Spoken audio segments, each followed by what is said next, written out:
Hello les amis, on espère que votre journée fut agréable. On vous propose de la terminer en beauté avec votre journal du soir sur Afrique Sport. C'est parti pour l'actualité sportive de ce samedi 29 août 2020. On le commence en Côte d'Ivoire avec la Fédération internationale de football association, la FIFA, qui a suspendu la commission électorale de la Fédération ivoirienne de football quelques heures après avoir rejeté la candidature de la légende Didier Drogba. Et bien ce jeudi, la commission électorale a annoncé que la demande de l'ancien capitaine des éléphants avait été invalidée en raison de l'insuffisance des parrainages requis. Quelques heures après, la FIFA n'a pas tardé à réagir en demandant à la commission électorale de la FIF de suspendre ses activités. Cette décision a soulevé de vives réactions, dont celle du président de Yopougon FC, Niaouré Valentin, qui n'a pas caché sa déception en accusant la FIFA de mascarade. Cette fois-ci, cela ne marchera pas pour une personne que les clubs ne veulent pas. Nous, clubs, allons prendre nos responsabilités pour mettre fin à cette mascarade de la FIFA. Après tout, c'est notre affaire, a-t-il lâché. On file au Ghana avec deux anciennes légendes des Black Stars, disparues des radars depuis quelque temps. Souley Muntari et Asamoah Gyan seraient prêts à rechausser les godasses. Sans club, Souley Muntari, âgé de 36 ans, et Asamoah Gyan, âgé de 34 ans, pourraient rebondir à Asante Kotoko.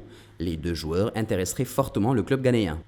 En effet, ces derniers jours, les médias ghanéens révèlent que Gyan fait partie des joueurs ciblés par Asante Kotoko pour se renforcer. Quant à Muntari, il a récemment avoué qu'il aimerait finir sa carrière dans cette formation. Un beau challenge pour ces deux légendes du football ghanéen qui rejoindraient le club le plus prestigieux du Ghana, situé dans la ville de Koumassi, et fort de 25 championnats, 10 coupes nationales et 2 Ligues des champions de la CAF.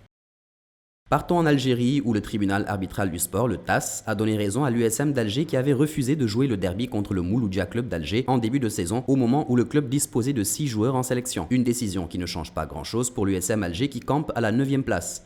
Pour le Mouloudia Club d'Alger, en revanche, il en serait autrement puisqu'il se retrouverait privé de compétition africaine. Le club a cependant tenu à rassurer ses supporters quant aux échéances futures qui attendent la formation.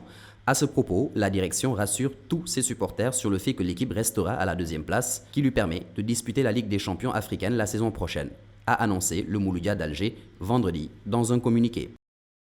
Au FC Nantes, après avoir été testé positif au Covid-19, l'international algérien Mehdi Abed a retrouvé cette semaine ses camarades du club nantais. Le milieu de terrain algérien pourrait entamer sa saison dès ce dimanche 30 août face à Nîmes Olympique pour la 2e journée de Ligue 1.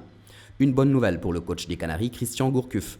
L'ancien sélectionneur des Fennecs enregistre en outre le retour de 5 éléments. Il y a un élément intéressant à noter, il n'y a pas de cas positif au Covid-19. Ça fait 2 semaines de suite. J'espère que ça va continuer, a affirmé Gourcuff père en conférence de presse.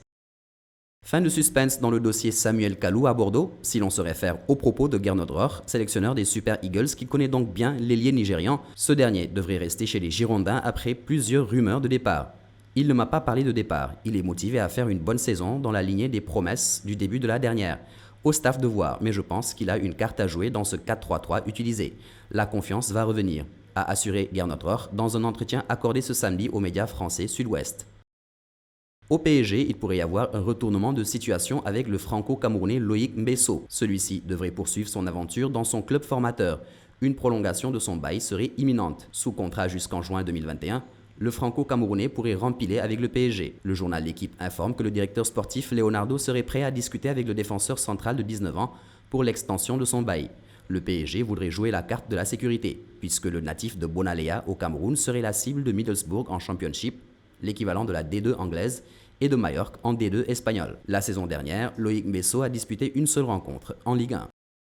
On part désormais en Catalogne. En temps normal, le Catalan Guardiola peut se rendre à Barcelone sans que cela ne soit anodin. Mais en ces temps qui courent, où tous les médias sont prêts à évoquer l'évolution de la situation de Messi, une visite de la sorte ne peut être considérée comme banale. Il aura donc fallu la publication d'une photo montrant le technicien de Manchester City à côté de l'un de ses fans pour que les esprits s'enflamment. Prise par le restaurant Kao Dim Sum situé à Barcelone, elle a vite enflammé Instagram et les autres réseaux sociaux. Le cliché est en effet venu alimenter un peu plus la rumeur menant Lionel Messi à Manchester City. Peut-être une simple coïncidence, mais cela reste difficile à croire alors que la Pulga aurait émis le souhait de rejoindre son ancien entraîneur chez les Citizens. Ces derniers semblent favoris pour accueillir l'Argentin qui souhaite partir suite à une nouvelle saison décevante du Barça, après notamment sa débâcle en Ligue des Champions contre le Bayern 8-2. On reste à Barcelone où l'international néerlandais Memphis Depay, souvent envoyé du côté de la Catalogne depuis l'arrivée de Koeman sur le banc, a démenti s'être entretenu avec son ancien sélectionneur chez les Oranges dans le but de justement signer chez les Blaugrana. Au sortir de la belle victoire de Lyon face à Dijon vendredi, l'ancien joueur de Manchester United a toutefois maintenu le flou pour la suite de sa carrière. Je suis concentré sur Lyon. Je suis heureux d'être de retour. Je peux rêver de grands clubs, nous verrons ce qui va se passer, mais pour l'instant, je suis là, a-t-il déclaré après le match où il a inscrit un triplé. C'est la fin de votre journal du soir sur Afrique Sport. Restez connectés pour découvrir plus de contenu sportif d'Afrique et d'ailleurs.